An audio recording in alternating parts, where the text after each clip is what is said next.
Hi guys, good morning. Ayos po ang ating gata, pero yung sa ilalim is tubig siya. So ilagay na po natin doon guys. So ayan guys, nailagay na po natin ang ating yung gata na matigas. Hinuna po natin guys, hindi po natin binuhos lahat para hindi po matapon. So hinuna natin yung gata na nasa itaas. Tsaka ilagay natin tong guys, yung gata na tubig. So keep watching. Ayan guys, na ilagay po natin ang ating gata dito sa ating kawali. Meron na pong apoy. Ayan.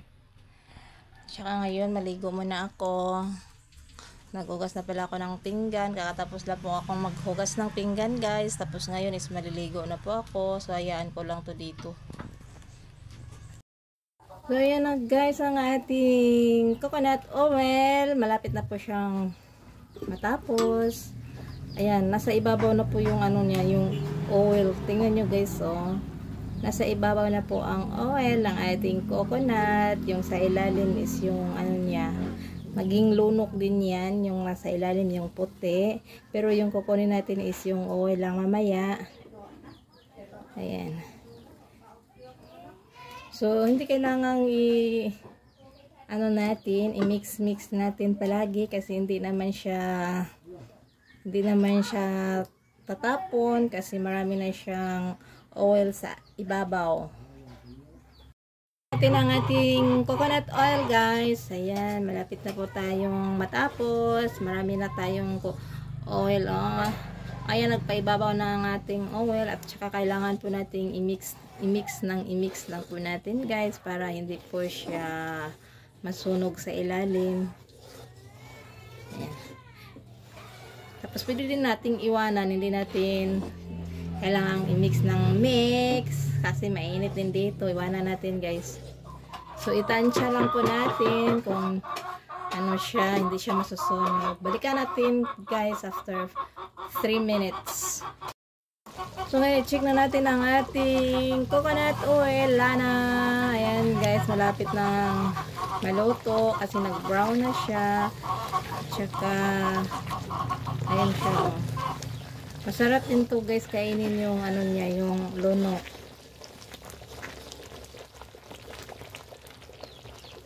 So pag mag-brown na siya, pag medyo matigas-tigas na siya is luto na po ang ating coconut oil.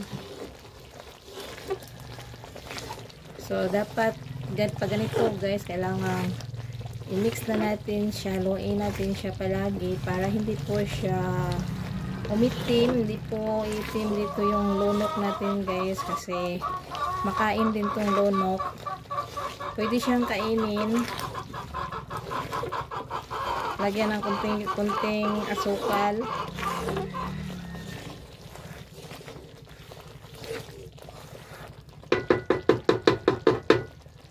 Pinaluto ma. Check natin again guys ang ating coconut. So ang daming oil oh.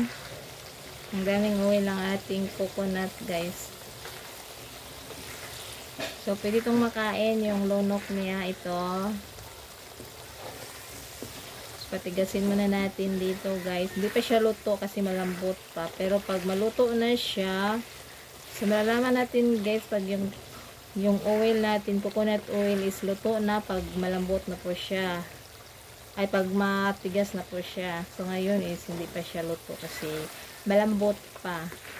So itong coconut oil guys, para po to kay nanay, kay tatay. So gamot po ito guys. Pwede siyang dalhin kahit saan. Ilagay mo lang sa bag. Pag merong mga meron kang kati-kati or nilalagnata guys, pwede kang uminom ng coconut oil kasi gamot po ito. Dalhin pa namin to doon sa manggagamot para po dasalan po niya. At saka gagamitin. Dadalhin namin doon kay Ate Hilin kasi anuhan pa siya, dasalan pa siya guys. Ayun ang dami ng oil oh. At pwede din siyang ano no, gamot din ito pag merong merong mananaot. Alam mo yung mananaot, guys? Alam niyo yung mananaot? Kapag merong marunong yung tao na marunong manaot, pag magdala ka ng coconut oil or lana, ilagay mo sa bag, so malalaman mo kung ano, kasi ano po siya, kumukulo-kulo po siya doon sa bag mo. Ayan lang po guys, ang i-share ko po ngayon about this coconut oil na effective po siya, very effective po siya sa mga kasi ito po ay isang gamot. At saka din siya yung panagang nga dili ka madaot, na mananaot. Minom ka sa dili ka mulakaw, minom ka ani guys, sa dili ka madaot. So yun lang, ayan, malapit na po siya, malapit na po siyang tumigas, oh. At saka kakainin natin to guys, kasi masarap din to. So ngayon guys, tingnan natin ulit, i-mix natin ulit guys, ayan oh. Luto na ata to, patawagin ko si nanay. Kasi parang luto na siya. At saka ilipat na natin doon sa bote guys, yung oil natin. Pero hindi pa sa ngayon kasi mainit pa siya. Hintayin natin kung kailan siya lumamig. Tsaka natin ilagay sa bote guys. Kasi para hindi po para hindi po mabasag ang bote natin guys. Sayang. So ang dami no, siguro itong oil na to guys is siya, 3 bote, yung bote ng tanduay. So grabe ang tagal guys no. So nagsimula isa lang dito yung yung gata natin nag-start po is 9. So ngayon is 3 o'clock, 9, 10, 11, 12, 1, 2, 3. So 6 na oras guys, pero hindi pa siya tapos. 6 or 7 oras. Yeah. Matagal din gumawa ng guys, lana, coconut oil. Luto na ma! Ayan, luto na ang ating coconut oil. Padaplin lang ang lunok. Takilid, gini asa na kalangat. Takilid naman ako. Oh. Naitom lagi siya.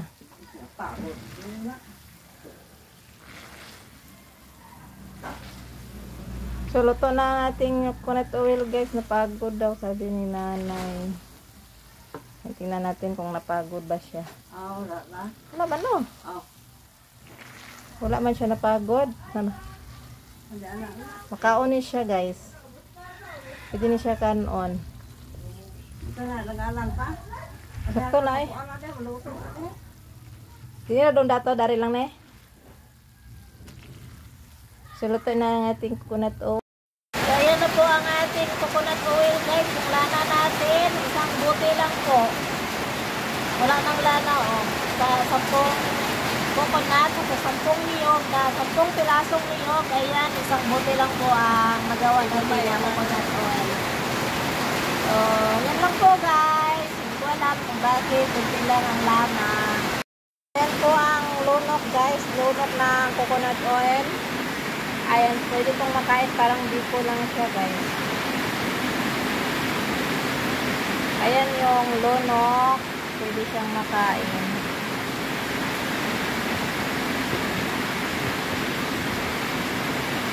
So, masarap po yan, hindi po siya matamis. Pwede mong lagyan ng sugar. Saka pwede mong lagyan ng sugar lang ilalagay mo guys, masarap na kapag lalagyan ng sugar.